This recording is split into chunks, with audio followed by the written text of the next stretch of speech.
Bedanya bahasa Indonesia dengan bahasa Malaysia. Kita sebagai bangsa Indonesia, sebagai orang Indonesia, apa itu yang di Betawi, di Jakarta, di Jabodetabek, bahkan Bogor, Jawa Barat, Jawa Tengah, Jawa Timur, di Indonesia bagian timur, bagian barat, Sumatera, ya. Kalau timur tuh Kalimantan, ya, Sulawesi, Maluku Utara, Papua, NTB, dan sebagainya. Itu kalau kita sebagai bangsa NKRI atau negara NRI, Negara Kesatuan Republik Indonesia atau Negara Republik Indonesia, tentunya kalau kita memang berpendidikan dari SD, SMP, sampai SMA minimal ya, apalagi sampai kuliah, atau juga setelah itu banyak membaca juga masalah sastra bahasa Indonesia, tentunya kita lebih sereg ya, lebih asik, lebih enak kita membaca gitu ya, membaca teks-teks atau sastra atau berita yang dengan bahasa Indonesia gitu, bukan bahasa Malaysia gitu. Walaupun misalnya bangsa Malaysia khususnya orang Melayu masih menggelendoti atau menaut-nautkan gitu, mengait-kaitkan bahasa Melayu yang ada di Malaysia itu dengan bahasa Indonesia atau bahasa Melayu yang ada di Indonesia. Saya baca juga bahasa Melayu Indonesia itu sebenarnya asalnya katanya bukan dari Riau atau Palembang atau Medan atau Pulau Sumatera. Ada yang bilang itu sebenarnya dari Kalimantan, Melayu Kalimantan. Kalau bahasa Inggris itu whatever, apapun gitu ya. Apapun masalahnya, memang kalau Melayu Indonesia itu kita lebih mencintai juga bahasa Melayu kita gitu, baiknya dari Kalimantan maupun yang di Sumatera dan sebagainya, daripada Melayu yang di Malaysia gitu. Bukan kita suujon ya barangkali begitu logikanya ya, rentetan historisnya begitu gitu ya. Kenapa saya punya alasan? Saya punya alasan kalau di Melayu Indonesia itu hampir dikatakan tidak terkontaminasi dengan serapan-serapan bahasa asing, khususnya Inggris gitu ya. Kan beda sekali kalau Melayu Malaysia itu karena memang mereka itu dijajah atau jajahan atau negara persemakmuran Inggris, secara logika ya wajar orang Malaysia Melayu itu lebih lebih mengedepankan, lebih mengidolakan, lebih apa begitu, sehingga Melayu Malaysia itu sebenarnya bukan menyerap bahasa Inggris ke bahasa Melayu Malaysia, justru bahasa Inggris itu katakan perkata begitu. Perkata itu ditelan mentah-mentah menjadi bahasa Melayu Malaysia gitu. Beda dengan penyerapan bahasa Indonesia dengan bahasa Inggris gitu. Diserapnya itu tidak mentah-mentah, Pak. Tidak utuh gitu. Jadi berubah gitu. Misalnya proposition gitu. Ini dengan verbal ya, bukan dengan tulisan ya. Proposition itu bahasa Inggrisnya yang asli gitu. Setelah diserap ke bahasa Indonesia bukan jadi proposition dia, jadi proposisi gitu. Itu bedanya tuh. Tapi kalau di Malaysia itu proposition ya proposition. Jadi situ nggak ada penyerapan, berarti utuh gitu ya. Nah ini yang membuat bagi bangsa Indonesia itu kejanggalan dalam penyerapan gitu. Satu itu. Yang kedua, kalau kita belajar kalau dari di SD atau kalau saya kan zaman SR masih kurang begitu memahami kalau bahasa Indonesia ya. Tapi setelah saya usia SMP atau usia SMA, barulah saya memahami belajar bahasa Indonesia itu. Mana itu yang namanya awalan me gitu ya, awalan di gitu ya, sisipan, akhiran dan sebagainya. Seperti sekarang kita lihat di iklan, di TV atau di teks-teks apa gitu, di koran-koran atau di spanduk dan sebagainya. Itu orang Indonesia sendiri itu barangkali bagian periklanan, advertensi dan sebagainya ini kurang menguasai awalan di dia. Ya, awalan di. Awalan di untuk kata kerja itu harusnya disambung, tapi saya lihat tuh banyak sekali, hampir 50% awalan di untuk kata kerja itu dipisah gitu ya. Nah, ini kan nggak logik gitu menurut pendapat saya. Ini bukan bahasa Indonesia yang baik sebenarnya kalau begini. Harusnya disambung dia kalau awalan dia untuk kata kerja, misalnya dikerjakan, dilalui, dimajukan, ya, dikejar dan sebagainya, itu tuh awalan dia nyampur dengan kata kerjanya tadi gitu. Kalau dipisah, nah ini bertentangan, tidak logik gitu. Kalau dipisah itu, kalau di ini bukan, jadi di ini dipisah, kalau di itu dipisah dengan kata yang lain, itu dia bukan awalan, berarti dia itu namanya kata di, misalnya di pasar, di kota, di Indonesia, itu dipisah, baru itu dipisah kalau itu gitu. Ini saya katakan begini karena kelihatannya pada bandel, nggak paham, nggak teliti di sini gitu. Nah, ini maksud saya begini, kita barangkali sejak SD, SMP, juga SMA, kita diajarin awalan itu yang gimana, awalan yang gimana, awalan dia ada, awalan ada juga begitu. Cara penulisannya bagaimana, sisipan yang gimana, ada contohnya gitu. Serta akhiran kan, akhiran an. Kemudian terpengaruh dengan bahasa Betawi jadi ada arian in gitu. Gaya gitu ya, keren ini. Ada juga akhiran ken gitu, itu kejawa-jawaan itu. Dikemanakan gitu ya. Itu kalau Pak Harto ngomong gitu tuh. Ya, tapi itu bukan bahasa baku, saya rasa itu hanya bahasa percakapan atau bahasa gaul atau bahasa ya lisan lah gitu ya. Tapi kalau bahasa baku yang di sastra itu sama sekali nggak boleh seperti itu gitu. Atau memang sastra populer ya, novel populer ya, bisa aja masuk itu bahasa atau kata dari daerah atau bahasa yang Betawi misalnya, kan itu kan akhirannya in gitu ya. Akhiran gaya Betawi dengan akhiran gaya orang Sunda beda Pak, beda lagi ya. Tapi itu nggak masuk dalam sastra baku ya, itu sastra populer atau ya.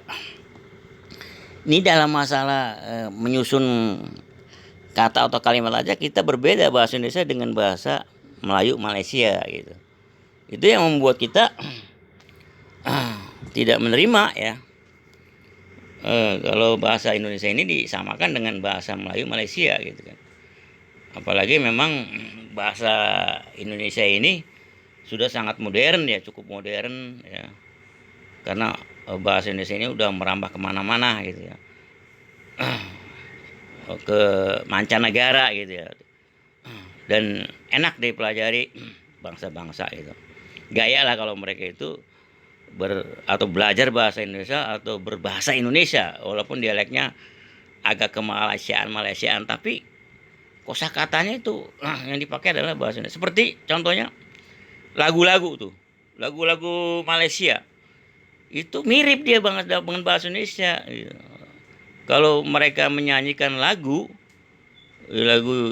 itu pasti berbahasa Indonesia gitu ya. Kenapa waktu ngomong itu Malaysia nggak ngomong kayak bahasa Indonesia gitu, dialeknya gitu. Nah, itu saya baca lagi dari komen-komen netizen, rupanya memang pengarang-pengarang lagu di Malaysia itu justru kalau ngarang lagu itu dengan bahasa Indonesia mereka, bukan bahasa Melayunya, bahasa Melayu Malaysianya. Barangkali kurang mendunia ya kalau misal lagu yang dikarang oleh pengarang-pengarang lagu Malaysia itu kalau memakai bahasa Melayu Malaysia mungkin kurang mengglobal, kurang mendunia sehingga kurang laku gitu ya. Tapi kalau bahasa Indonesia itu tentunya pasaran di Indonesia aja, rakyat Indonesia kan ada 276 juta begitu kan. Untuk pangsa pasar di Indonesia bisa bagus gitu begitu. Jadi itulah salah satu alasan yang saya duga begitu. Jadi bahasa Indonesia ini memang oleh ahli-ahli pakar-pakar bahasa Indonesia memang dipikirin gitu, diciptakan, dikerjain sehingga ada bahasa Indonesia tulisan zaman dulu maupun ejaan yang baru, bahasa Indonesia ejaan baru, bahasa ini bacaan baru begitu ya. Jadi bukan OE tapi U dan sebagainya. Termasuk juga serapan dari bahasa Arab itu, walaupun mayoritas bangsa Indonesia adalah mayoritas Muslim, tetap kita di dalam penyerapan bahasa Arab tidak ke Arab-Araban begitu. Seperti Malaysia kan memang ke Inggris-Inggrisan begitu. Penyerapannya itu utuh gitu. Nah, kita dalam menyerap bahasa Arab juga tidak utuh, Pak. Dan boleh dikatakan the Arabisasi seolah pendangkalan huruf Arab gitu. Kalimat Arab atau kata-kata Arab gitu. Seperti misalnya apa nih? Kalau saya ini saya baca di buku Yus Badudu gitu. Atau di majalah Intisari itu kan ada bahasa Indonesia oleh Yus Badudu secara berseri gitu. Yang saya ingat begitu. Kalau bahasa Arab makmur itu kan ada ain di situ dia. Jadi ma di atas ada koma itu makmur. Nah, kalau bahasa Indonesia yang saya tahu bukan begitu, itu ke Arab-Araban asli itu. Penyerapannya kayak Arab itu mah. Tapi kalau udah bahasa Indonesia yang disempurnakan, itu ain itu bukan ada tanda koma di atas itu. Diganti ka gitu ya. Seolah-olah kan makmur gitu, bukan makmur ya. Jadi makmur gitu. Itulah Indonesia pinternya menyerap gitu. Seperti bahasa Inggris itu tadi tuh, bukan proposition dia proposisi gitu kan. Bukan university dia bilang. Kalau Indonesia penyerapannya ya universitas gitu ya. Kalau di Malaysia kan university jadi utuh bahasa Inggrisnya gitu. Nah, itulah yang penyerapannya yang kurang totalitas gitu. Sehingga bahasa Melayu Malaysia ini kurang modern gitu ya. Jadi seolah-olah bahasa Melayu Malaysia itu bercampur aduk dengan bahasa Inggris yang asli gitu. Kalau kita sebenarnya bukan mencampur aduk dengan bahasa asing, misalnya bahasa Arab, bahasa Inggris, bahasa Belanda bahkan. Kita dalam penyerapnya itu tidak asli gitu. Ada perubahan gitu. Itulah ya kelebihan bahasa Indonesia daripada bahasa Melayu Malaysia. Kemudian ketika saya baca sastra Indonesia yang bukan sastra populer, Pak. Bukan novel pop ya. Novel sastra yang diterbitkan oleh Balai Pustaka atau roman yang diterbitkan oleh Balai Pustaka itu bahasanya memang indah, Pak. Walaupun ada pengaruh Padang ya, pengaruh Riau begitu, pengaruh Sumatera ya. Tapi bahasa bakunya dan kalimatnya bagus. Cuman dalam bahasa Indonesia yang modern, yang saya baca dari buku bahasa Indonesia oleh Sultan Takdir Ali Sahbana, bahasa Indonesia yang modern adalah yang tidak memakai awalan di dia awalan me gitu. Jadi pakai, kalau bahasa Arab kan bahasa Inggris itu ada awalan di ya, namanya apa itu? Kalau bahasa Inggris namanya passive voice begitu ya. Kalau bahasa Arab itu yang majhul gitu ya. Awalan di. Nah, kita bahasa Indonesia yang modern enggak pakai passive voice dan majhul itu gitu. Kita semuanya pakai awalan me gitu. Jadi bahasa modern adalah bahasa modern Indonesia, bahasa Indonesia modern adalah yang berawalan me. Kalimatnya itu dengan awalan me gitu. Bukan awalan di gitu ya. Misalnya apa? Misalnya Muhammad membaca Al-Quran gitu. Muhammad sedang membaca Al-Quran di masjid hari ini, misalnya begitu. Itu modern. Kalau yang tidak modern itu awalan di dia. Misalnya Al-Quran dibaca oleh Muhammad hari ini di masjid dan sebagainya. Begitu bedanya ya menurut saya gitu ya. Kemudian kalau bahasa koran atau bahasa media cetak, walaupun di situ ada awalan di, dia tidak pakai oleh lagi misalnya Al-Quran dibaca Muhammad begitu. Jadi tanpa oleh lagi. Bukan Al-Quran dibaca oleh Muhammad, enggak, dibaca Al-Quran dibaca Muhammad begitu. Al-Quran dibaca Muhammad. Nah, yang begini teliti ini apakah diajarkan dibakukan oleh Melayu Malaysia? Yang maksudnya bahasa Melayu Malaysia ini tidak baku, mungkin begini gitu. Tidak ada keseragaman gitu, tidak ada rumusnya gitu. Kalau kita ada tata bahasa Indonesia, ada tata bahasa itu rumus-rumusnya di situ gitu. Pakemnya di situ gitu. Itu dulu nanti kita sambung lagi. Bicara masalah bahasa Indonesia ini rupanya nggak cukup sebentar, Pak.